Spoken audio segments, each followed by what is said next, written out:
Hey my friends, what's good? This is Antonio Fletcher back with another video. In today's video, we're going to be responding to Chelsie Taylor's video called Pro-Abortion. Now here's the thing, this video is going to be totally unscripted. So everything you hear from me is going to be off the cuff, off the top of my head.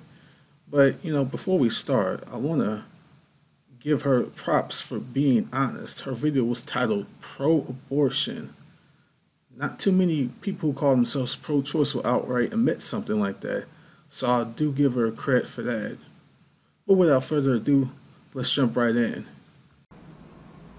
Hi, my name is Chelsie Taylor, and today I will be talking about abortion and adoption. How many of you believe in the right to control what happens to your body? How many of you would like it if somebody told you it was illegal to do something to your body that you truly believed would be best for you in the long run? Here's the thing, we already do those sorts of things. For example, people get put into psychiatric institutions all the time for self-harm. Things like public nudity is illegal. A lot of people think it's okay for them to walk around naked, and they think it's better for their personal emotional well-being.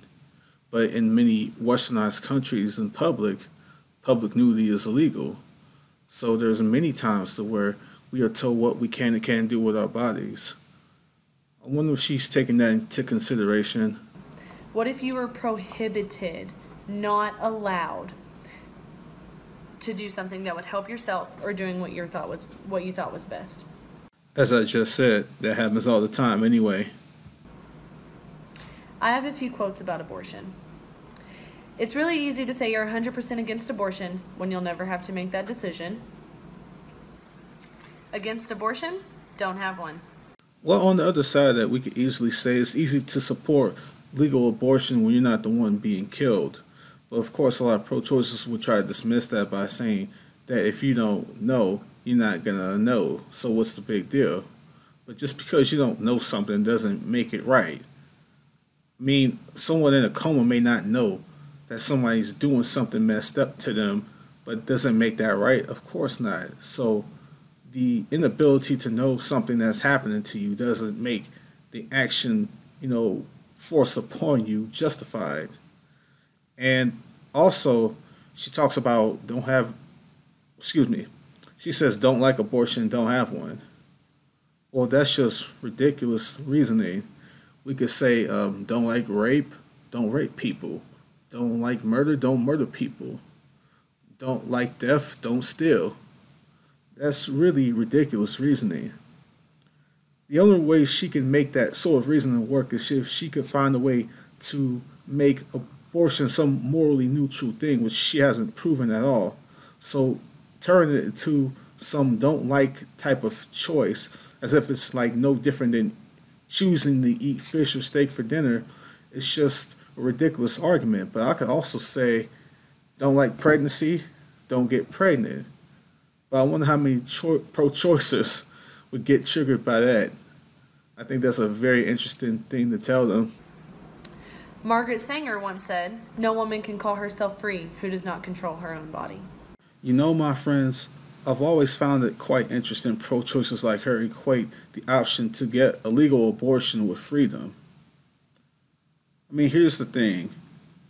If that was so evident and, such obvious fact about reality that would define freedom, then why is it that so many women who have gotten abortions have regretted them? Why they feel emotionally, spiritually, mentally, physically trapped? I mean, let's think about it like this.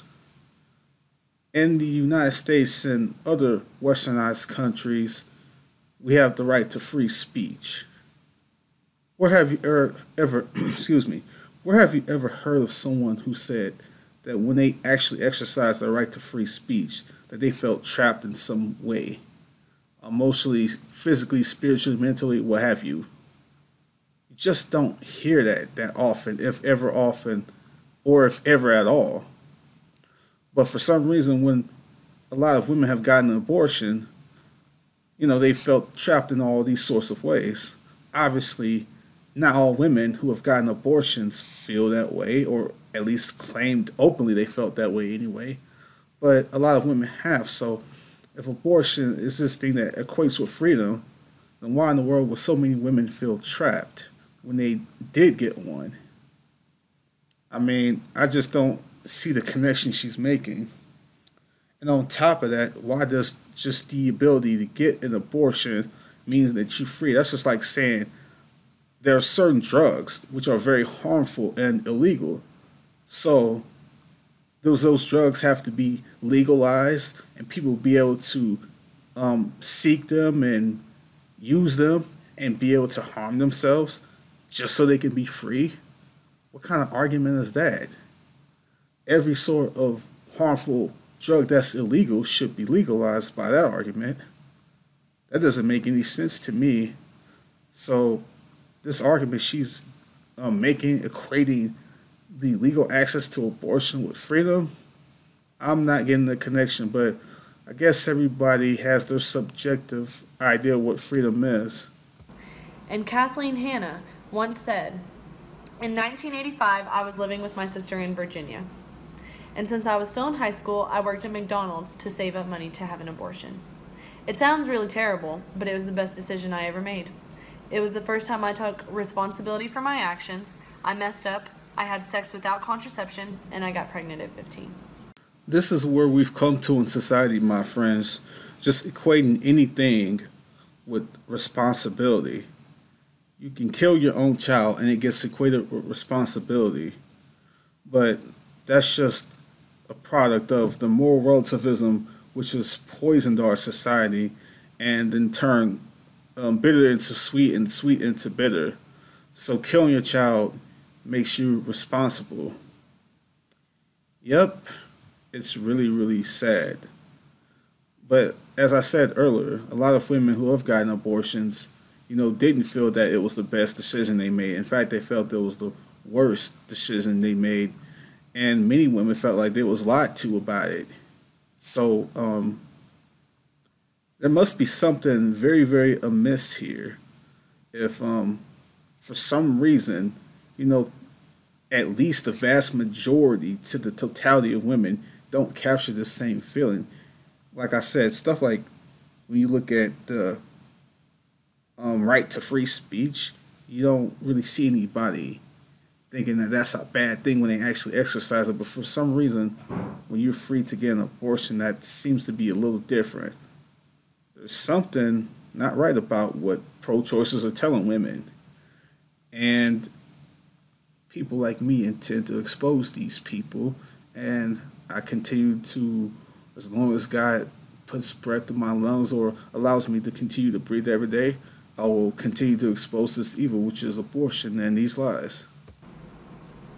I include that quote in there because it does talk about like the fact that she realized that she did make a mistake and she did decide to take responsibility for her actions, and she may not have done it in a way that like she didn't take responsibility by having the baby and stepping up and raising the baby that way, but she still took responsibility in the fact that she took her life into her own hands, made that decision that is probably harder than a ton of decisions in this world. Abortion has got to be one of the most difficult decisions to make, and she made that decision because she knew that she couldn't bring a child into this world at 15 and properly raise it and take care of it the way that it would deserve.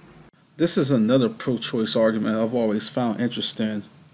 When women or young women get into bad situations, like the 15-year-old she mentioned in this instance, and they say because they're in this really, really difficult situation that they won't be able to provide and give their child the life they deserve, so they should be able to have the choice to get an abortion.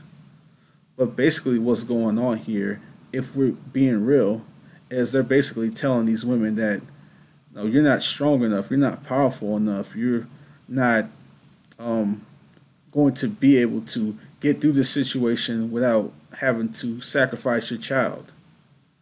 You're just too weak emotionally to be able to deal with this difficult situation, so you should have the access to have your child killed. But what kind of mentality would this be if it was applied in other areas. We don't tell, well, at least responsible adults anyway, don't tell children this. Like, let's say that they're having a difficult time learning a particular area of mathematics, or maybe they're having a difficult time trying to pass the Constitution test or something like that. We don't sit up here and tell children like you're having a difficult time, so if you feel like this is going to be too difficult for you to deal with, then you should be able to just have that choice and not continue doing this, and you make the best decision for yourself. And nobody should be able to judge you. If you want to quit, if you don't want to learn this math, you just want to quit. You don't want to learn these facts about the Constitution. If you just want to quit, that's fine, or do whatever you feel is best for you. If we taught children that sort of mentality, we'd be setting children up for failure. We'd be telling them that from the outset they're incapable of going through difficult times to accomplish something.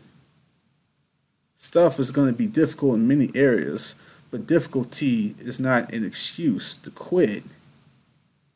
That's basically what they're telling women, is that this situation is too difficult. So they're going to tell them that since you're not capable of doing this without killing your child, you should be able to have that choice. Well, why don't you just tell the kids that they're not capable of understanding these subjects or grasping them? They're not capable. They can't do it, so they should just be able to just quit and just go on to something else. I mean, that logic makes absolutely no sense. When you are putting this sort of mindset into people and you're perpetuating it over and over again, like this sort of mindset has been perpetuated for years and years and years, you'll have women that feel emotionally weak and feel like they can't overcome.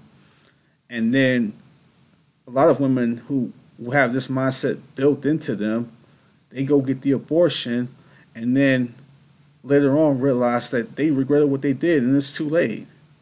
So it's just another really, really sick and twisted way of lying to people. It's very, very subtle, and it's absolutely sickening that this is the sort of mentality that's perpetuated in our society. Like I said earlier, I intend to, with every breath within me that God allows me to live every single day, to exposing this evil. Abortion should be a legal right to all women across all countries and all cultures. Abortion is illegal in many countries, which makes it unsafe for women to do it. They still decide that they cannot have the baby, and they go and try to have an abortion done that is illegal, and that makes it very unsafe for these women, and it can harm them and the baby as is. Now, contrary to what you may have been told by a lot of lies fed by liberals and secular academia, there's actually no evidence to indicate that abortion being legal or illegal makes it more or less unsafe. For example, a man named Kermit Gosnell ran one of the deadliest abortion clinics you can imagine. I have some link on this man in the description. But here's the thing. If someone truly cares about their clientele, for lack of a better word, whether something is legal or illegal, they'll make sure it's the highest quality. For example, a drug dealer running illegal drugs is going to make sure his quality is top if he wants to, I guess you could say, be the best and have the best product. He's going to make sure his stuff is high quality, and he's not going to let the law keep it from being the highest quality. The same goes with the ethics of someone performing an abortion procedure. They're not going to let the law dictate how safe or unsafe what they're doing is. But having said all that, that's beside the point anyway. It doesn't matter how safe or unsafe abortion is. That doesn't justify the act itself. So it's just another one of the many red herrings pro-choicers like her like to bring up. Women are entitled to the rights to make the right for their own bodies, to make their own decisions. If men can make all the decisions for their bodies and they have absolute say over what happens to them in their bodies, why don't women have that same right? Again, it goes back to what I said earlier. We could be put into mental institutions for self-harm, And in many westernized countries, things like public nudity is illegal. So we don't have this absolute right over our bodies like she's claiming. She's operating on a false premise from the outset. Women have the same rights until it comes to having a baby, and then if you decide that you can't or don't want to be a mom yet, a woman, there are places that it's illegal. It is against the law for them to make that decision. And for good reason, because these countries recognize that killing babies is wrong. Plain and simple. Some abortions also, abortion should also be allowed in the circumstance, especially of rape. With rape victims or unconsensual sexual acts, those, you cannot control the outcome of that. And could you imagine being raped, getting pregnant, and then having to bring that child into the world? Could you imagine not being allowed to not have that baby when it reminds you probably of one of the worst times in your life? Can you imagine going through that? There is no question that getting pregnant from rape is something that would be absolutely horrifying to deal with. It's not something which should be simply overlooked, and it's not something that anyone should simply bat an eye at. However, at the same time, it's not like she's presenting her case here as if she believes that rape is an exception. She's been presenting her case so far on broad terms that a woman can define getting an abortion for whatever reason she deems fit for her situation, her life. I take the position of Ben Shapiro on this whole rape issue that we should kill rapists, not babies. I believe there are better ways that we can help women deal with this horrific situation with the utmost love and support for both her and her child. Here's my thing with this rape situation. If we're going to say that her killing her child should be an option in that instance, then what we're doing is actually promoting something potentially even worse than just rape alone. We're looking at something that she may regret later on. So getting an abortion doesn't take away the pain of rape. A woman may feel that emotional scar for a lifetime, but at the very least there can be people who are there for her to love her and support her to help her get through that. And it's not something that simply goes away with getting an abortion. But if she gets an abortion, in light of being having conceived from rape, and she regrets that, then not only is she dealing with that lifetime emotional scar from rape, she's also dealing with the emotional scar of having regret killing her child on top of that. So that's even worse than rape alone, potentially. And that's not something she'll ever be able to take back. So we're promoting something worse than rape. If we're talking about that the option should be open for her to kill her child, we're promoting something far worse than that. So I don't buy this whole ridiculous argument that pro-choicers are bringing up about having abortion available in the case of rape, because we're only potentially making things much worse for women, not better. And that certainly is something definitely not pro-woman. Benefits of abortion include the following. I was going to finish doing commentary on this video, but in my opinion, this video is already getting as long as it is. And besides, all she does is say the typical pro-choice talking points that I've went over a million times before. So if you would like to see the rest of the video, the link is in the description. But with that said, my friends, as always, like this video, share, and subscribe. Until next time, take care, God bless, deuces, deuces, and deuces.